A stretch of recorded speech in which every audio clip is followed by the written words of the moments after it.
qui nous fait la gentillesse d'être là sur le plateau. On a joué avec Nelson Montfort, mais vraiment, Nelson Montfort, c'est une encyclopédie. Franchement, il n'y a pas un truc qui lui échappe dans le sport. Tout sport confondu. C'est vrai que le surnom qui m'a été... Aujourd'hui, je fais une exception, parce que le surnom qui m'a été donné une fois pour toutes, justement par l'ami Candeloro dont nous parlions il y a quelques instants, Nelson Montfort, mais le son moins fort. On adore. Là, je fais une exception. Isabelle connaissait le surnom. Ah oui, tu connaissais. Toujours appelé comme ça, d'ailleurs, pour rire. Ouais, Je crois que c'est fit. D'ailleurs, si vous avez un surnom pour lui, ça fait 20 ans que j'en cherche un, j'ai toujours pas trouvé. Donc, peut-être qu'on peut mettre les téléspectateurs à contribution. Si vous avez des idées sur le compte Twitter de C'est TPLP. le seul homme qui a couvert le tennis sans aucun revers. Ouais, pas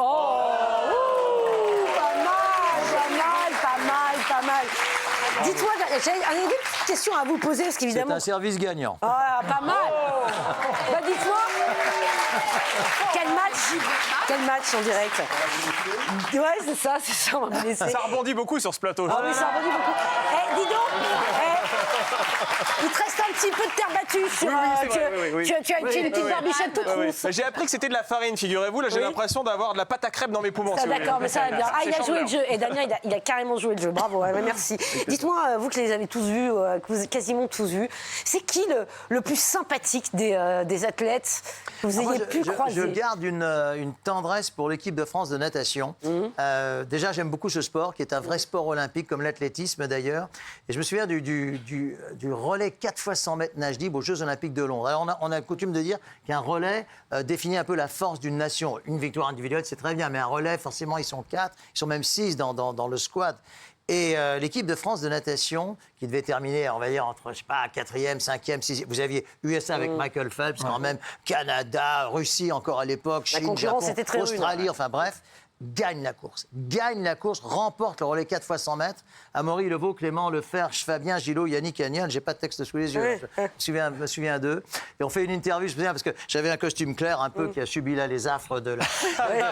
mais là, ils étaient forcément tout mouillés. Ils me plongent dans les bras. Enfin, c'était magnifique. Et en sortant de l'interview, Yannick me glisse à l'oreille. Il y avait un bonheur partagé extraordinaire. Tu es notre 5e relayeur. Incroyable. Ça vous a... Oui, je dis là, ce métier... ça vous a touché, je comprends. On se dit les choses, Nelson. C'est qui le plus difficile à interviewer? Le plus pénible, le plus arrogant, le plus énervé? Oui. Le ou là, d'ailleurs. Je vais vous dire, comment dire, avec certaines tenniswomen, notamment des tenniswomen russes, c'était pas toujours si facile. Je me souviendrai toujours d'une anecdote. Vous vous souvenez peut-être de la joueuse Maria Sharapova? Oui, absolument. Bien sûr. Très bonne joueuse, elle est 1 ou 2 mondiales. Bien sûr. Et donc, je fais l'interview avec elle à la fin du match. Elle dit, attendez, il faut que je mette ma montre. Bien, mettre la montre pour faire une interview, etc. Ah oui, elle avait un sponsor. Et parce que normalement, les interviews, c'est qu'elle est là, c'est par en bas, etc. Et voilà, Sophie a deviné. Et on commence l'interview et je la vois qui commence à se gratouiller. Et donc voilà, bon, si vous voulez, je trouve qu'il n'y a pas tellement de spontanéité là-dedans. Bon, Socialiste, c'est une très grande joueuse, mais des caractères, oui, ça j'en ai connu beaucoup, notamment... Vous savez, avec le... Je ne veux pas faire trop long, mais avec les tennismen, on fait souvent un sondage auprès des ramasseurs de balles. Parce que les ramasseurs de balles sont très proches de... Vous savez, il y a une manière de la serviette, de la jeter négligemment ou au contraire de la tendre sympathiquement. Eh bien, ce sondage est toujours très favorable à Rafael Nadal, qui sort toujours comme non seulement le joueur qu'il est, mais en plus le gentleman qu'il est. Et j'avoue que malheureusement, il est un petit peu moins favorable aux tennismen français. Mais c'est peut-être le fait. Non, mais c'est peut-être. Je m'apprêtais à vous dire. C'est peut-être le fait que les ramasseurs de balles n'ont pas suffisamment l'occasion de les côtoyer, vu qu'en général, ça se termine au premier ou au deuxième tour. Donc voilà, c'est pas mal. C'est pas mal. Et le plus grand que vous ayez interviewé, le plus grand dans toute cette carrière que vous avez, Nelson, le plus grand? Ah bah écoutez, j'ai eu l'occasion quand même de suivre les carrières de Carl Lewis et d'Usain Bolt en athlétisme, qu'on peut, je pense, légitimement considérer comme 2 des plus grands, peut-être les plus grands de la deuxième partie du XXe siècle, ça c'est certain. Et Rafa en tennis, oui, c'est vrai que j'ai une galerie de souvenirs et de portraits qui me tiennent très à cœur. Rafa particulièrement parce que je me suis vraiment rendu compte de la générosité extrême de ce garçon. J'ai animé par 2 fois sa soirée caritative et... C'est assez rare, enfin vous connaissez les uns et les autres, les sportifs, même les artistes de façon générale, assez rares sont ceux qui vont dire « Et toi, comment ça va? Et toi, qu'est-ce que tu fais? Et toi, qu'est-ce que... » Mais surtout avec de l'intérêt, n'est-ce pas? Et lui, il est comme ça. Et oui, lui, je le mettrais vraiment au panthéon de mes souvenirs. Ouais. Vous avez gardé des liens, vous gardez des liens peut-être avec certains des personnalités. Il y en a, vous avez créé un lien d'amitié. Quelque chose s'est passé J'ai quelques numéros sur mon répertoire, bien sûr. Mais je n'en abuse pas. Vous savez, je crois aussi qu'il ne faut pas non plus, comment dire. Isabelle, qui côtoie beaucoup le showbiz, je pense être d'accord avec moi. Non, ce que je veux dire, c'est que je pense qu'il faut rester aussi un peu sur l'admiration. Ne pas chercher peut-être trop à être copain. Ça, c'est sûr. Vous savez, quand vous venez de voir un artiste, je sais pas, un artiste, un acteur, un danseur, moi il se trouve que je suis un grand passionné de danse également. Moi, j'ai jamais trop aimé aller voir au terme du spectacle dans les loges. Ils vont être fatigués, ils vont être souvent en peignoir, et je peux comprendre qu'ils soient fatigués. Et donc, je pense qu'il vaut mieux rester sur l'admiration, qui est vraiment sincère, plutôt que d'essayer d'aller faire copain-copain. En tout cas, moi, c'est vraiment la conclusion que je tire de tout ça. Et je pense vraiment que l'expérience aidant que c'est la vérité. Ouais. Vous avez sûrement raison, Nelson.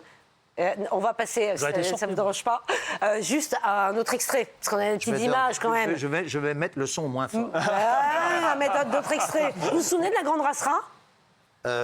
Oui. Vous y avez participé ? Oui. Ça y est, Nelson se dit, c'est quoi les dossiers qu'on va me sortir ? Vous savez que la production est formidable. S'il y avait une histoire avec un rappeur, non, peut-être. Ah, je ne sais pas, regardez. C'est drôle.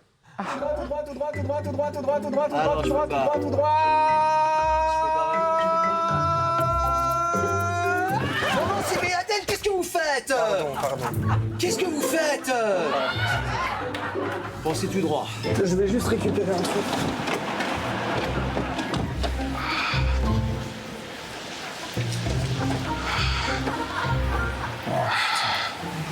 Oh mon Dieu! Vous m'avez engueulé quand même. Mais non, je vous ai pas engueulé. Vous vous arrêtez pour faire pipi. Je pense pas que vous fassiez ça avec tous vos clients. L'erreur est humaine, je suis Mais désolé. je sais bien, mais enfin écoutez, vous avez une double personnalité, c'est évident.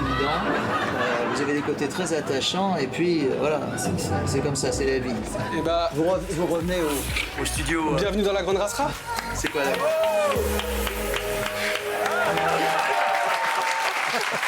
Nelson, alors attendez, pour ceux qui n'ont pas suivi, tout le monde s'est fait piéger. Je ne sais pas si vous vous souvenez de l'émission, mais c'était le but de l'émission. Alors, Vous en franchement, souvenez de il ça? est excellent comme comédien, parce que je vous promets, là, je sais pas s'il y a peut-être un an, je sais plus, que franchement, j'avais absolument pas, et encore aujourd'hui, il sort de sa voiture pour faire pipi. Enfin,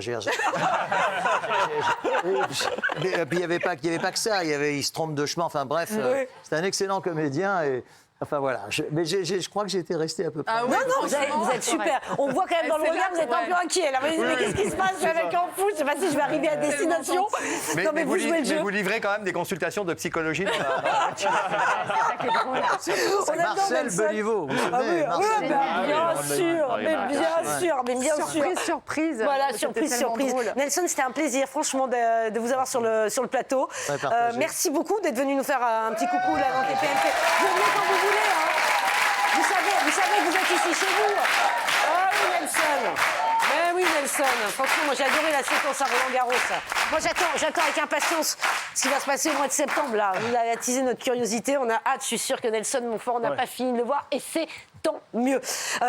Vous connaissez l'émission Clean Air, c'est des experts du ménage? Vous connaissez Nelson? Non, c'est bien. On va laisser Nelson. Cleaner, c'est les experts du ménage. Oui, c'est sur TFX. Ah, bravo. Je connais TPMP, mais je connais pas un client. Non, vous connaissez pas ça. Vous allez voir. Mais vous allez chez des gens, ils n'ont pas compris ce que c'était la propreté, le rangement. Enfin, on est dans les Ça doit extrêmes. concerner pas mal de monde. Voilà, mais enfin, attendez, mais on tombe sur des images incroyables. On va tirer évidemment les enseignements de cette saison. Il y a 4 experts qui viennent en aide à des personnes qui sont alors dépassées. Je pense que c'est même maladif, quoi. Isabelle, on a vu des séquences absolument hallucinantes. Regardez, on a quand même une petite compile. Vous allez voir que les experts, à chaque fois, ils tombent des nues. Oh là, mais c'est quoi ça? C'est l'humidité. Oui. C'est pas possible. Non seulement vision d'horreur, mais horreur olfactive.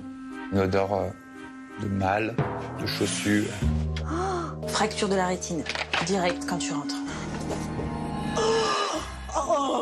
Ah non, c'est pas vrai. Non, mais c'est quoi ça? La cuisine. Oh là, le carnage. Voilà, et ça, c'est ce type d'émission, ça fonctionne. Après, on se dit des choses, c'est un peu truqué, non? Non. Bah si, c'est truqué, attends. Non, c'est pas truqué. Non, c'est pas truqué. Vous savez que c'est une vraie Déborah. maladie. Ça s'appelle le syndrome de Diogène. Et c'est une maladie qu'ont certaines personnes, qui est le fait d'accumuler des déchets et d'avoir peur de s'en séparer. Et en fait, ces gens-là tombent dans une sorte de dépression, ils peuvent plus faire le ménage et ils en viennent à se... Franchement, qui a déjà vu un appartement dans cet état-là? Moi. Ah bon, Adil? Moi, j'en ai vu plusieurs. Non, mais j'en connais. Ils sont sympas, tes je suis pas là pour balancer. Non, je suis pas là pour balancer. Mais non, mais les gens, ils se laissent très vite dépasser. Voilà, quotidiennement, ça, plus ça, plus ça, plus ça, et on se retrouve à une gestion, là, comme on voit, là. Isabelle. Tout à fait. Moi, j'ai vu des appartements d'étudiants, je ne dirais pas à qui. Ah, d'étudiants. Qui ressemblent beaucoup à ça. J'ai vu aussi des appartements tout courts qui ressemblaient à ça. On se laisse vite déborder, effectivement. Et moi, ma sœur, quand elle a été infirmière en libéral, me disait le premier outil d'une infirmière, c'est les gants MAPA. Ouais. Parce que les gens ne savent pas, des fois, à quel point ils sont dans un milieu insalubre. Ah ouais, à ce point-là, Sophie. Mais il y a des trucs. Enfin, moi, je me rappelle que c'était ma dermatologue qui m'avait parlé un peu des coquettes sales. Vous savez, ces filles qui ont l'air comme ça, toujours apprêtées, et qui ont de la mousse sous les bras, oui. Et en fait, et qui oublient de prendre une douche. Et chez elles, ça peut être un peu le même délire. Moi, ça m'est déjà arrivé d'aller chez des filles qui présentent bien sous tout rapport. Leur bagnole, c'est un cauchemar. Et leur appart, franchement, c'est pas propre. Ah non, mais ça va pas dans du le tout. showbiz, dans le showbiz, je peux vous dire, les jeunes femmes qui prêtent des vêtements et des chaussures, elles vous donnent des noms, vous êtes impressionnés des fois. Ah bon hein. Ah oui. Et alors, tu peux balancer? Quand elles récupèrent les trucs, moi je me souviens d'une jeune femme qui avait emprunté des sandales très très fines, et le lendemain, la fille les a jetées parce qu'elles sont revenues avec mes noirs de crabe dans la godasse. Regardez, on a un extrait. Regardez, quand on va chez des mecs qui ont abandonné le ménage, faut s'attendre au pire. Ça fait combien de temps les frigos qui n'ont pas été ouverts? Celui-là, 4 ans. 4 ans. Et celui-là, 1 année à peu près. Oh putain. Oh, connasse. Oh oui. Oh, connasse. Mais qu'est-ce que c'est que ça? C'est des asticots? Ouais. Oh non. Oh, c'est dégueu. Non, c'est bon. Oh, c'est dégueulasse. Viens, ça va. J'en ai assez vu dans celui-là, c'est bon, on va vomir. C'est vrai que ça, je prends conscience en fait. Je prends conscience que j'ai eu du laisser-aller énorme. Non, alors, moi, j'y crois pas. J'y crois pas. Franchement, la production, elle exagère. C'est pas possible, mais franchement, non. Mais je pense Damien. exactement comme vous, Pascal, parce qu'à un moment donné, j'ai dû m'intéresser à cette émission. J'ai interviewé l'un des experts qui s'appelle Alexandre. Et pareil, quand j'ai regardé ça, je me suis dit, c'est pas possible. La production doit vraiment demander à ce que, effectivement, la brique de lait qui est complètement moisie soit à l'intérieur du frigo, que tout soit un peu scénarisé. Mais en fait, si vous allez parfois chez des personnes, par exemple, quand vous devez acheter quelque chose sur une plateforme de vente en ligne, ça vous arrive parfois d'aller chez des personnes que vous ne connaissez pas. Franchement, vous n'êtes pas loin de ça, sincèrement. Ça peut arriver que vous tombiez sur ce genre de personnes qui vivent dans une crasse indescriptible. Non, mais j'y crois pas. Enfin, tu chopes des maladies, là. Moi, je me dis, soit ils sont vraiment malades, ils n'ont pas envie de s'en sortir, donc ils écrivent pas à l'émission. Non, c'est Diogène, soit, je ne sais pas comment ils les trouvent, parce que c'est quand Non, même... mais c'est ça. Il a raison, Roland, le casting, franchement. Si, je sais, moi, parce que j'avais une pote qui faisait les castings pour ce truc-là, justement. Alors, comment ils font? Elle avait fait un stage de genre de 3e et elle s'occupait des castings pour ça. T'as des amis de 3e? Mais non, c'était une copine de mon fils, bref. Et donc, elle racontait comment ça se faisait. Et en fait, c'est l'entourage qui appelle, parce qu'ils disent, voilà, ma grand-mère ou ma tante ou ma cousine vit dans une bauge monumentale. On ne sait plus quoi faire pour elle. Et puis, les gens ne savent pas par où commencer. Comment vous voulez nettoyer ça, vous, avec votre coton-tige? C'est impossible. Non, le coton-tige, ça va pas Regardez être votre sujet suffisant, sur les ça. squats. Les squats, le temps qu'il faut à des gens pour mettre un appartement absolument hors d'usage. C'est incroyable. Oui, non, c'est vrai, ça peut aller très vite, Maxime. Comme dans la plupart des émissions de coaching, généralement, on a l'impression que le montage ou la présentation des candidats est parfois un peu exagéré. Pas du tout. Ces personnes-là sont dans une sorte de spirale un peu infernale. On ne peut pas les aider. Et c'est la raison pour laquelle les proches viennent consulter la production pour les différents castings. Et puis, ce format-là est adapté d'une émission britannique qui existe depuis de nombreuses années. Le fait d'avoir des experts qui, d'ailleurs, ne sont pas que des experts du nettoyage, ils ont une double vie et un double métier. Ils ont quand même, il y a un aspect non seulement très divertissant, mais aussi extrêmement ludique parce qu'on a des conseils. Donc chez moi, c'est cleaners. Bon, alors, attends, je me retrouve dans cette situation, tu vois. Voilà, je savais rien, je me retrouve dans cette situation. Mon entourage dit, tiens, on va appeler la prod, ils vont venir t'aider. Moi, ils m'appellent, ils me disent, voilà, on va faire l'émission. Mais jamais de la vie, je lui dis oui. Pourquoi? Mais jamais. Enfin, tu te rends compte, mais la France entière est au courant. Mais enfin, franchement. Vous auriez un nettoyage gratuit. Non, mais t'imagines, Est-ce que les candidats sont payés ou pas? Je me posais la question. Non, on vient les les leur offre aider. une petite éponge. Une balayette. Ouais, voilà, une petite éponge, mais ça moune. Non, mais en fait, je pense qu'au-delà du syndrome de Diogène, c'est des gens qui vont extrêmement mal. Et je pense qu'en fait, c'est le début de leur guérison de savoir que, en fait, Mais tu tout peux ce faire ça mal-être. discrètement, tu n'es pas obligé de t'afficher, Bah tu oui, vois. mais je Ah oui, pense moi que j'appelle ma c'est- femme. ils Hein. peuvent Moi j'appelle pas ma femme. revenir Ça en va, toi arrière. Quel goujat.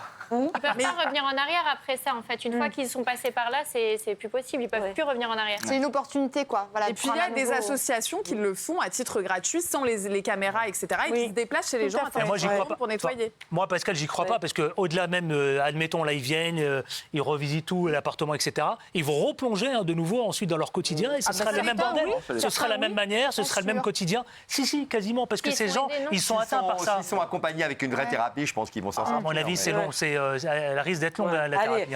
Hein. regardez, alors ce qui est génial, c'est quand même le avant-après, parce que tu as avant les cafards dans le frigo, puis tu as après le passage des experts. C'est propre, c'est beau, ça te plaît? Qu'est-ce que t'en penses? Tout est bon. C'est beau.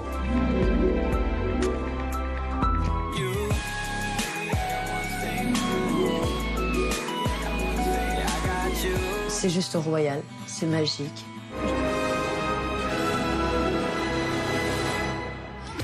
Et effectivement, bye bye la maison du célibataire fêtard et welcome le Home Sweet Home brillant et rutilant. C'est ça, la personne n'est plus chez elle. Bonjour, j'ai changé d'appartement, nouvelle déco, nouvelle vie. C'est génial. La conclusion, c'est quand même que le frigo était irrécupérable. Parce que franchement, vous regardez le bas, il y a encore ça de crasse dessus. Faut le changer, le frigo. Cauchemar en cuisine, hein. Exactement, t'as raison. Je pensais effectivement c'est cauchemar en cuisine. Etchebest qui arrive, qui aide. Après les restaurateurs, il refait tout, il remet tout à plat. Mais c'est vrai que ça fonctionne pas toujours. C'est-à-dire que Non, quand il s'en va, il y a certains plus de coach. referment après, ouais. Voilà, c'est ça. Une fois que le coach est parti, machin, les mauvaises habitudes, faut les appliquer. les mauvaises habitudes reviennent. Mais Moon. ce qui est fou, c'est que j'ai regardé du coup les avis sur l'émission sur Internet et je remarque le nombre de personnes qui sont un peu comme toi et qui sont pointilleux et qui vont chercher le petit détail qui n'a pas été lavé et qui disent non mais en fait le nettoyage est fait qu'à moitié parce qu'il y a encore de la poussière derrière le canapé, il y a encore un peu de gras sur. Mais en fait, les gens ils se rendent pas compte qu'avec le travail qu'il y a à faire, si c'est un petit peu sale au niveau du bas du Nous, on frigo est parce que maniaques, c'est irrécupérable. Oui, mais enfin je veux dire, les gens sont quand même très pointilleux. Quand t'as la gamine de 3 semaines qui arrive à 4 pattes et qui fait. Ouais. ça a pas l'air c'est mauvais. Elle était pas là avant, elle sera pas là Et ce qu'on après. adore quand même, c'est que quand la personne qui vit dans je sais pas, cette porcherie, voilà, ce Capharnaüm, on lui demande mais comment en es-tu arrivé là? Et alors ce qu'on adore, Là, c'est des triste excuses un peu, pourries. non? Ah, on adore, regarde. C'est pour ça que je fais appel à vous. Ah non, mais là, je suis choquée.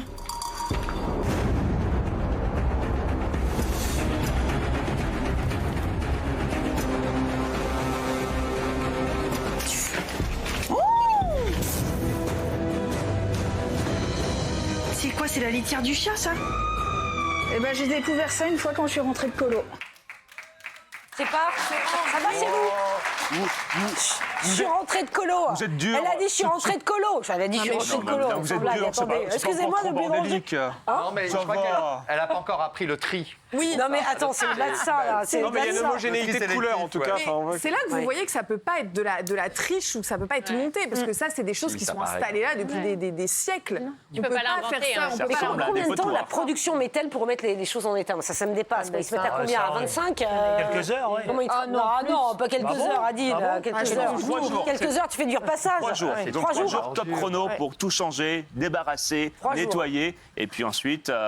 Mais le dis-moi Dieu qu'il plateau, rachète voilà des le frigos, en résultat. fait. Et là, c'est des Il petits rachète niches. des frigos. Il nettoie pas, il rachète des frigos, non? Non, c'est pas possible. Non, il nettoie. C'est pour ça qu'il reste quelques trucs qui sont vraiment encastrés. Non, ce qui est qui peuvent pas étrange, être enlevés. c'est que les propriétaires acceptent, si c'est des locations par exemple, que les propriétaires acceptent la dégradation de leurs biens à ce point, parce que c'est mais une ils le cause savent pas, normalement je de pense. Mais comment tu résiliation. fais? Des fois, ils Mais- le savent pas. Hein. Mais Quand ils Roland, apprennent, encore les voisins faut-il, le savent, ouais. bah, les voisins le savent, les odeurs, c'est pas possible. À un moment donné, on appelle le service d'hygiène, on appelle la mairie, et puis et le propriétaire peut franchement résilier le bail. Donc c'est Mais aussi tu peux résilier un le bail, problème. mais après pour mettre la personne dehors, c'est très Dans compliqué. ces conditions, Des ça fois, va être c'est très les vite, hein. maisons, hein. Ah oui. Ah oui, encore faut-il, oui, l'avocat. Mais Elle sait mettre c'est Pérez, mon avocat hein. préféré. Attention. Mais C'est mon bien attaché de sûr. stress. Voilà, l'attaché de stress. On va parler là tout. Tiens, c'est Ça doit être une bon niche à truc, cafard, ça. cette histoire, quand même. Ouais, hein. horrible, Je sais pas comment on horrible. la gère, hein. On va parler des squats là justement et comment protéger sa maison. C'est pour ça que tu fais bien d'en parler effectivement cet été avec à l'approche des départs en vacances. Voilà, quand l'été aura décidé de s'installer, hein, parce que Il est en retard, c'est là. toujours non, il est tout en retard. Ça fait 3 jours que je dis ça, on n'en peut plus. Je vous jure, on n'en peut plus. On n'en peut plus. Il y a Brigitte Lay qui est là dans un instant. Surtout, vous ne bougez pas tout de suite.